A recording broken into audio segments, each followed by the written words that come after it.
नमस्कार बच्चों, कैसे हैं आप। पिछले पाठ में हमने डाक के बारे में जाना था। आज हम डाक कौन पहुंचाता है, चिट्ठी कैसे पहुंचाई जाती है, यह काम डाकिया करता है और डाकिये के काम में क्या क्या मुश्किलें आती हैं। आज हम एक ऐसी ही कहानी पढ़ेंगे जिसमें आपको एक डाकिये की जिंदगी से रूबरू होने का मौका मिलेगा। तो चलिए पढ़ते हैं पाठ 7, डाकिये की कहानी कंवर सिंह की जुबानी। यानी ये कंवर सिंह जो है ये डाकिये हैं। देखिए, सुनिए, बोलिए मेरे साथ। शिमला की माल रोड पर जनरल पोस्ट ऑफिस है। उसी पोस्ट ऑफिस के एक कमरे में डाक छाटने का काम चल रहा है। सुबह के 11:30 बजे है। खिड़की से गुनगुनी धूप छनकर आ रही है। इस धूप का मजा लेते हुए 2 पैकर और 3 महिला डाकिया फटाफट डाक छाटने का काम कर रहे हैं। वहीं पर मैंने सरकार से पुरस्कार पाने वाले डाकिया कंवर सिंह जी से बात की। यही बातचीत आगे दी जा रही है। देखिए, पहले इन पंक्तियों का अर्थ जानते हैं। इस पाठ में ये जो डाकिये की कहानी है वो कहाँ की है? शिमला की। शिमला में एक माल रोड नामक जगह है, बाजार है माल रोड नामक। तो उस माल रोड पर एक जनरल पोस्ट ऑफिस है। उसी पोस्ट ऑफिस में यानी डाक विभाग है, डाक का कार्यालय है।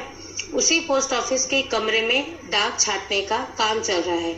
मैंने आपको पिछली पाठ में बताया था कि किस प्रकार पिन कोड के हिसाब से अलग अलग डाक छाटी जाती है और फिर डाकिये उन्हें ले जाकर गंतव्य स्थान पर पहुंचाते हैं। तो इसी प्रकार डाक छाटने का काम चल रहा है और सुबह के 11:30 बजे हैं। खिड़की से गुनगुनी धूप छनकर आ रही है। ये तो आप जानते ही हैं, शिमला ठंडी जगह है, वहाँ का मौसम बहुत अच्छा रहता है और वहाँ जब सुबह 11:30 बजे धूप अंदर आती है तो बहुत ही अच्छी गुनगुनी सी लगती है। गुनगुनी मतलब जैसे आप सर्दियों में गुनगुना पानी पीते हो तो आपको अच्छा लगता होगा आपके गले को, ठीक उसी प्रकार जब हल्की हल्की गुनगुनी धूप ठंड में आती है तो वो भी बहुत प्यारी लगती है।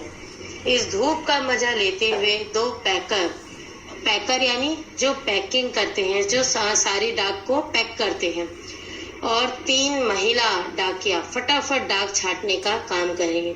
और 3 महिला डाकिया यानी फीमेल जो हमारे डाकिये होते हैं, औरतें जो हैं डाकिया, वो डाक छाटने का काम कर रही हैं। 2 पैकर जो अनपैक करते हैं सारी पैकिंग को, जो भी आता है काम, जो भी डाक आता है, चिट्ठियां आती हैं, और 3 महिला डाकिया उनको छाटने का काम कर रही हैं। पैकर फटाफट उनको अनपैक कर रहे हैं, उन्हें खोल रहे हैं, जो भी डाक आई है, ताकि उनको पिन कोड के हिसाब से लगाया जा सके, छाट रही हैं। और महिलाएं भी उनको, महिला डाकिया भी छाटने का काम कर रही हैं। वहीं पर मैंने सरकार से पुरस्कार पाने वाले, देखिए वहां पर एक व्यक्ति थे कंवर सिंह, जिन्हें सरकार से पुरस्कार प्राप्त हुआ है। उस डाकिये को सरकार से पुरस्कार प्राप्त हुआ है, उनसे बातचीत। तो देखिए क्या बातचीत की। जब हम किसी के जीवन के बारे में कुछ जानते हैं बातचीत के माध्यम से, उस विधा को साक्षात्कार विधा कहते हैं, यानी इंटरव्यू लेना। आपने टीवी में भी देखा होगा ना, किसी फिल्म स्टार का या मोदी जी का या किसी बड़े नेताजी का, इन सब का साक्षात्कार एक किसी रिपोर्टर द्वारा लिया जाता है। तो ये इसी प्रकार की साक्षात्कार विधा है जिसमें कंवर सिंह के जीवन के बारे में जाना है। तो चलिए जरा हम इनके जीवन के बारे में जानते हैं। देखिए, पहला प्रश्न क्या पूछते हैं? आपका शुभ नाम? मेरा नाम कंवर सिंह है।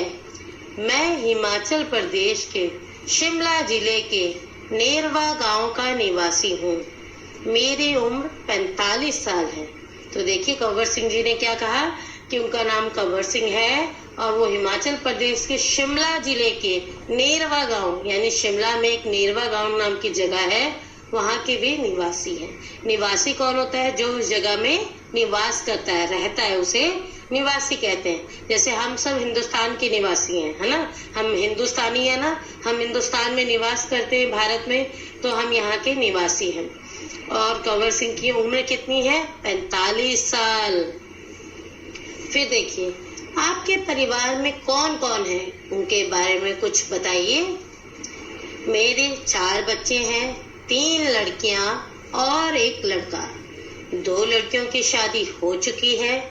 मेरा एक और बेटा भी था, वह मेरे गांव में एक पहाड़ी से लकड़ियां लाते हुए गिर गया, जिससे उसकी मौत हो गई।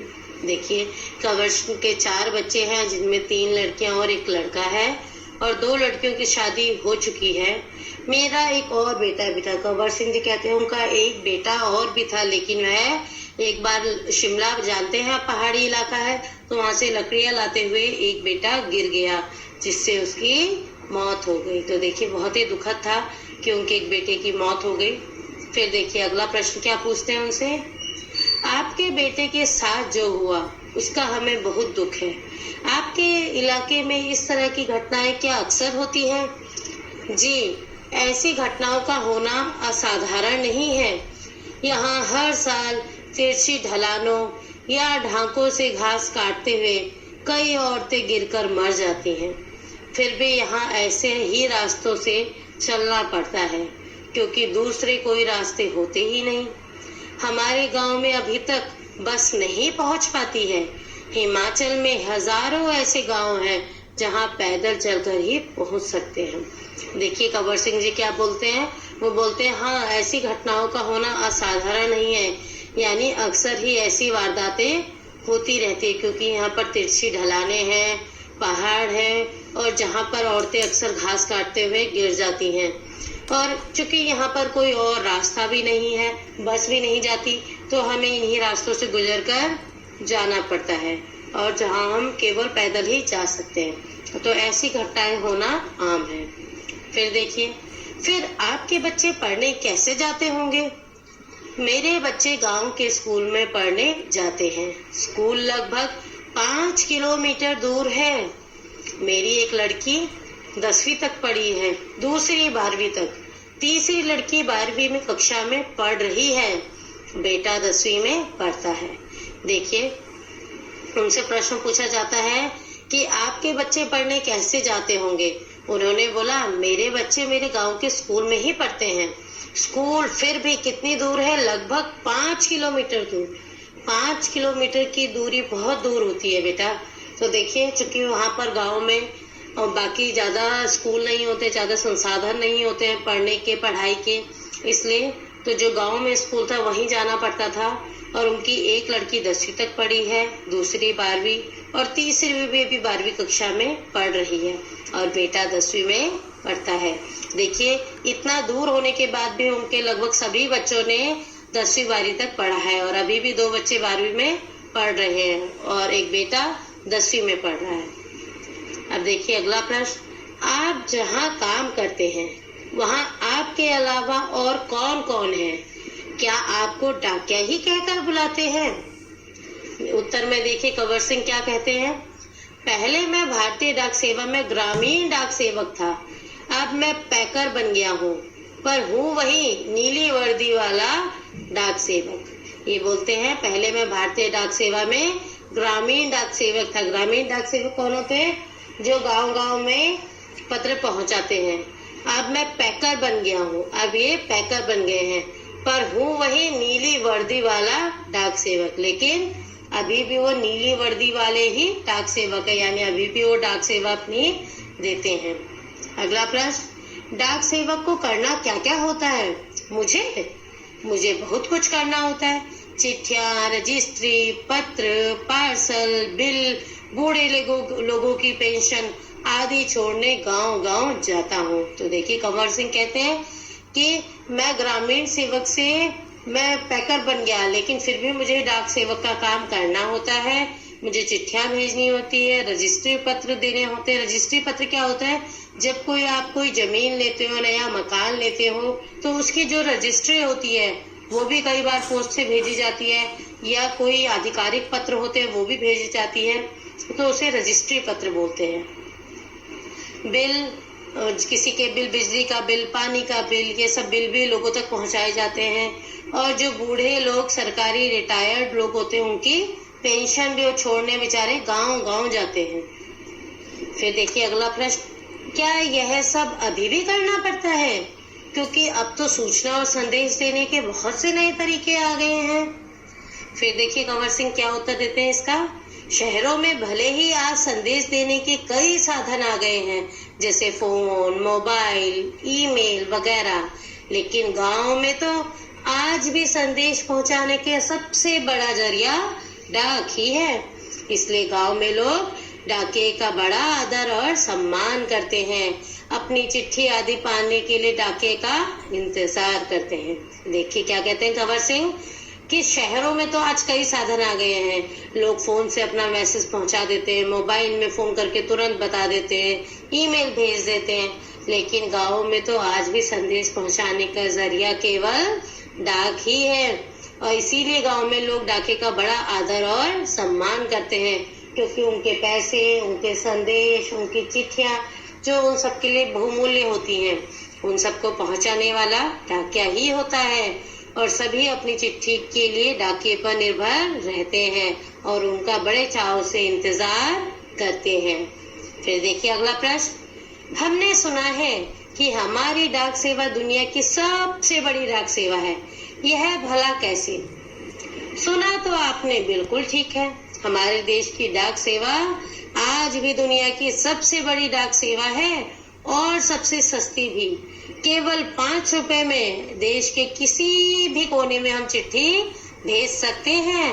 पोस्ट कार्ड तो केवल 50 पैसे का ही है, यानी 50 पैसे में भी हम देश के हर कोने में अपना संदेश भेज सकते हैं।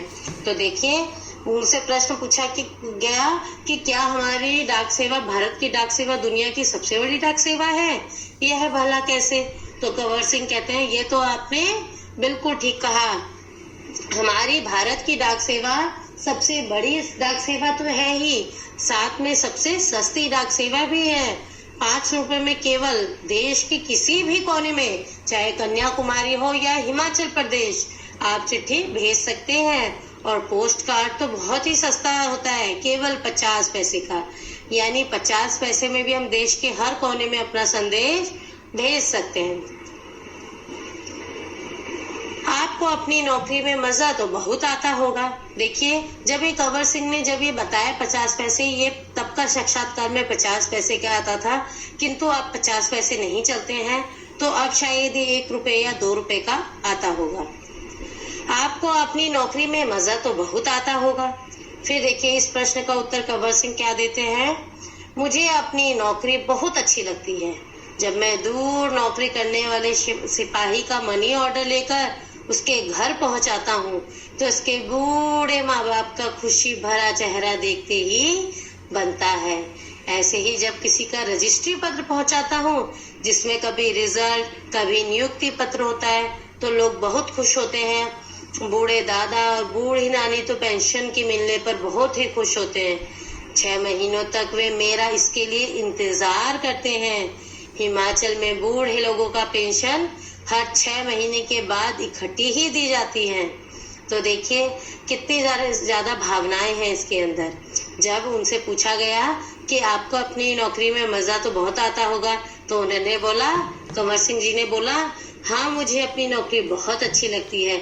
जब मैं दूर नौकरी करने वाले सिपाही का मनी ऑर्डर लेकर उसके बूढ़े माँ बाप को देने जाता हूँ, तो उनका खुशी भरा चेहरा देखकर मुझे बहुत संतोष होता है, मुझे बहुत अच्छा लगता है। और जब किसी का रजिस्ट्री पत्र पहुंचाता हूँ, रजिस्ट्री पत्र मैंने आपको पहले भी बताया था, किसी के आधिकारिक दस्तावेज होते हैं, किसी का परिणाम पत्र होता है, किसी के नौकरी का नियुक्ति पत्र होता है, ये सारे, या किसी के मकान की रजिस्ट्री का पत्र होता है, या नई जमीन लिए कि उसके बारे में खबर होती है। तो ये सब रजिस्ट्री पत्र देखकर लोग बहुत खुश होते हैं। और बूढ़े दादा और बूढ़ी नानी तो पेंशन के मिलने पर बहुत खुश होती है। 6 महीने तक वे मेरा इंतजार करते हैं। हिमाचल में देखिए एक ही बार में 6 महीने के बाद जो पेंशन इकट्ठी होती है, बूढ़े लोगों को एक साथ पेंशन दे दी जाती है। यानी 6 महीने बाद पेंशन जितने भी इकट्ठी होती है सारी एक साथ दी जाती है, हर महीने नहीं दी जाती, उन्हें एक साथ इकट्ठा करके 6 महीने के अंतराल में दी जाती है।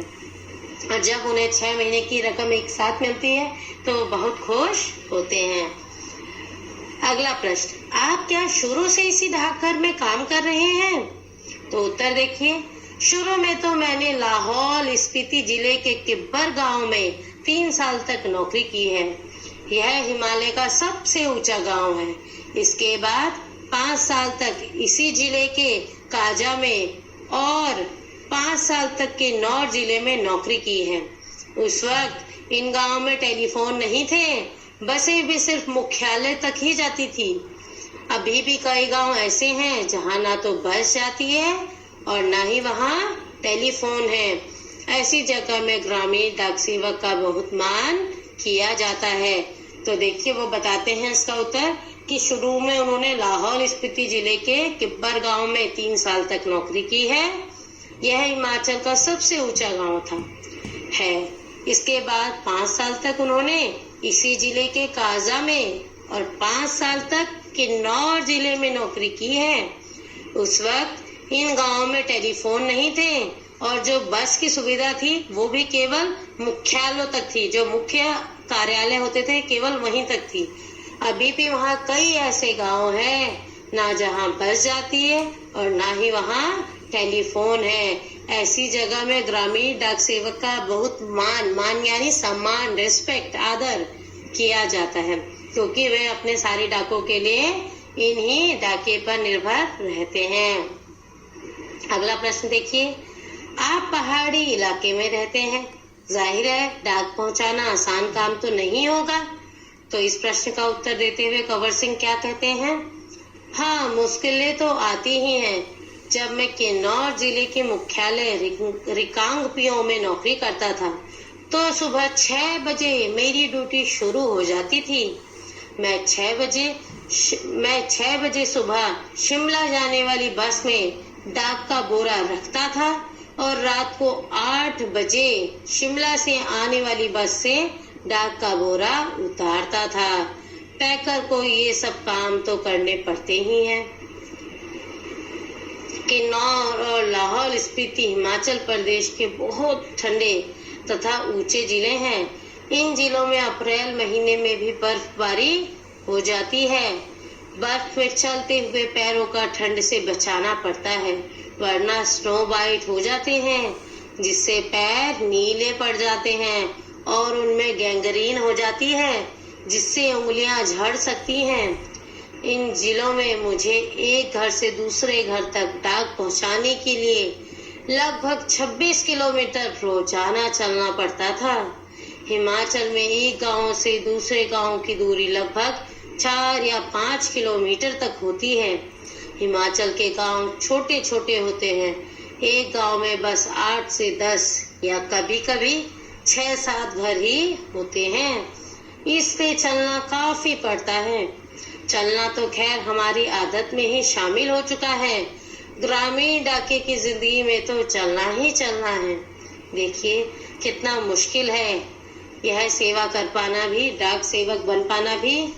देखिए ग्रामीण डाक सेवक की जिंदगी में क्या क्या चुनौतियां आती हैं, आपको इस उत्तर से पता चल ही गया होगा कि सुबह वो कितना ऊंचाई में थी वो जगह जहाँ पर उनकी ड्यूटी थी। सुबह 6 बजे उठ जाते थे, डाक का बोरा लेकर शिमला जाने वाली बस में डाक का बोरा रखते थे और रात को उसी बस से 8 बजे वापस आते थे। और किन्नौर और लाहौल स्पीति हिमाचल प्रदेश के बहुत ठंडे तथा ऊंचे जिले हैं और इन जिलों में अप्रैल से ही बर्फबारी शुरू हो जाती है और पूरे जनवरी फरवरी तक होती रहती है। बर्फ में चलते हुए पैरों को ठंड से बचाना पड़ता है, वरना स्नो बाइट हो जाते हैं। स्नो बाइट क्या होते हैं? बर्फ से इतने मोटे मोटे आपके पैर हो जाएंगे, पूरा नीला पड़ जाता है, उसमें गैंग्रीन हो जाती है, वो पूरे सुन्न हो जाते हैं आपके पैर, यहाँ तक कि उंगलियां झड़ भी सकती हैं। इन जिलों देखिए कितना कष्टकारी होता होगा इनके लिए। और इन जिलों में मुझे एक से दूसरे घर तक डाक पहुंचाने के लगभग 26 किलोमीटर रोजाना चलना पड़ता था। 26 किलोमीटर की दूरी बेटा बहुत होती है, तो उनको रोजाना कम से कम 26 किलोमीटर तो चलना पड़ता ही था। और एक गांव से दूसरे गांव की दूरी 4 से 5 किलोमीटर तक होती थी। और हिमाचल के गांव छोटे छोटे होते हैं। एक गांव में केवल 8 से 10 लोग ही रहते हैं, कभी कभी तो 6 या 7 घर ही होते हैं। और फिर दूसरे गांव में देने के लिए डाक उनको बहुत चलना पड़ता था। चलना तो अब खैर उनकी आदत में शामिल हो चुका था, लेकिन ग्रामीण डाके की जिंदगी में तो चलना ही चलना है। तो वो कहते हैं ग्रामीण जो डाकिया होता है उसकी जिंदगी भी बहुत कष्टकारी होती है। तो देखा आपने, उनकी जिंदगी भी बिल्कुल आसान नहीं होती। तो हर कार्य करने में कठिनाई तो आती ही है, किसी का काम थोड़ा आसान और किसी का इतना मुश्किल भी होता है। फिर देखिए अगले प्रश्न में क्या पूछा जाता है कंवर सिंह से। आपने बताया था कि पहले आप डाक सेवक हैं, अब पैकर हैं, इसके आगे भी कोई प्रमोशन है क्या? पैकर के बाद डाकिया बन सकते हैं, बस एक इम्तिहान पास करना पड़ता है। अभी तो काम के हिसाब से हमारा वेतन काफी कम रहता है। सारा दिन कुर्सी पर बैठकर काम करने वाले बाबू का वेतन कहीं ज्यादा होता है। पैकर का वेतन बाबू के जितना ही हो जाता है। अब तो डाकी की नौकरी में लगना भी बहुत मुश्किल हो चुका है। हम में से जितने डाके रिटायर हो चुके हैं, उनकी जगह नए डाकियों को नहीं रखा जा रहा है। इससे पुराने डाकियों पर काम का बोझ दिन प्रतिदिन बढ़ता ही जा रहा है। ना जाने आने वाला समय कैसा होगा। तो देखिए यह भी उनकी जिंदगी का कष्ट है, एक परेशानी है। देखिए कि काम ज्यादा है और वेतन उस हिसाब से उनका काफी कम है। उनको बाहर मैदान में, पहाड़ों में जाकर कष्ट झेलना पड़ता है, बर्फ में जाकर, और उनकी वेतन बाबू के वेतन के मुकाबले काफी कम है। जो आराम से कुर्सी पर बैठा रहता है उसका वेतन ज्यादा है, और जो जाता है पहाड़ों पर, बर्फ पर, उनका वेतन इतना कम है। खैर यह तो शिक्षा और परीक्षा पे भी निर्भर करता है। यदि आप ज्यादा पढ़े लिखे होंगे, आपकी नियुक्ति अच्छी पोस्ट पर होगी, ऊंची पोस्ट पर होगी, तो आपका वेतन ज्यादा भी होगा। किंतु एक डाके की जिंदगी में कितनी परेशानी, उनके काम में कितने कष्ट आते हैं, इससे आप कंवर सिंह की कहानी से भली भांति परिचित हो गए होंगे। तो देखिए अब ये बताते हैं प्रमोशन के बारे में कि पैकर के बाद आप डाकिया बन सकते हैं, बस आपको एक इम्तिहान यानी परीक्षा पास करनी पड़ती है। अभी तो काम के हिसाब से हमारा वेतन काफी कम रहता है। कंवर सिंह कहते हैं कि हम काम बहुत करते हैं, लेकिन उस हिसाब से हमारा वेतन काफी कम है। सारा दिन कुर्सी पर बैठकर काम करने वाले बाबू का वेतन कहीं ज्यादा होता है। पैकर का वेतन बाबू के जितना ही हो जाता है। कहते हैं जब पैकर बन जाते हैं तो उनका वेतन भी बाबू के जितना ही हो जाता है। अब तो डाकिये की नौकरी में लगना भी बहुत मुश्किल हो गया है, और जो अब पुराने डाकी रिटायर हो गए हैं, उनकी जगह पर नए डाकियों को रखा भी नहीं जा रहा है, जिसकी वजह से पुराने डाकियों का काम दिन प्रतिदिन बढ़ता जा रहा है। कहते हैं वो ना जाने आने वाला समय कैसा होगा। फिर देखिए अगला प्रश्न कंवर सिंह जी से पूछा जाता है, काम के दौरान कभी कोई खास बात हुई हो, आपको याद है? तो कंवर सिंह बोले, एक घटना आपको सुनाता हूँ। मेरा तबादला शिमला के जनरल पोस्ट ऑफिस में हो गया था। वहाँ मुझे रात के समय रेस्ट हाउस और पोस्ट ऑफिस चौकीदारी का काम दिया गया था। यह 1998 की बात है। 29 जनवरी को रात लगभग 10:30 बजे का समय था। बाहर से किसी ने पोस्ट ऑफिस का दरवाजा खटखटाया। मैंने पूछा कौन है? जवाब आया, दरवाजा खोलो, तुमसे बात करनी है। मैंने दरवाजा खोला तो अचानक 5-6 लोग अंदर घुसे और मुझे पीटना शुरू कर दिया। मैंने पूछा क्यों पीट रहे हो? तो उन्होंने कोई जवाब नहीं दिया। सारे ऑफिस की लाइटें बंद कर दी। इससे पहले कि खुद मैं कुछ समझ पाता, मेरे सिर पर किसी भारी चीज से कई बार मारा, जिससे मेरा सिर फट गया। मैं लगातार चिल्लाता रहा। उसके बाद मैं बेहोश हो गया और मुझे कुछ भी पता ना चला। अगले दिन जब मुझे होश आया तो मैं शिमला के इंदिरा गांधी मेडिकल कॉलेज के अस्पताल में दाखिल था। सिर में भयंकर दर्द हो रहा था। उन दिनों मेरा 17 साल का बेटा मेरे साथ ही रहता था। उसी से पता चला कि मेरे चिल्लाने की आवाज सुनकर लड़का और ऑफिस के दूसरे लोग जो नजदीक ही रहते थे, दरवाजों के शीशे तोड़कर अंदर आए और मुझे अस्पताल पहुंचाया। मेरे सिर पर कई टाके लगे थे। उसकी वजह से आज भी मेरी एक आंख से दिखाई नहीं देता। सरकार ने मुझे जान पर खेलकर डाक की चीजें बचाने के लिए बेस्ट पोस्टमैन का इनाम दिया। यह इनाम 2004 में मिला। इस इनाम में 500 रुपए और प्रशस्ति पत्र दिया गया। मैं और मेरा परिवार बहुत खुश हुए। आज भी मैं गर्व से कहता हूँ, मैं बेस्ट पोस्टमैन हूँ।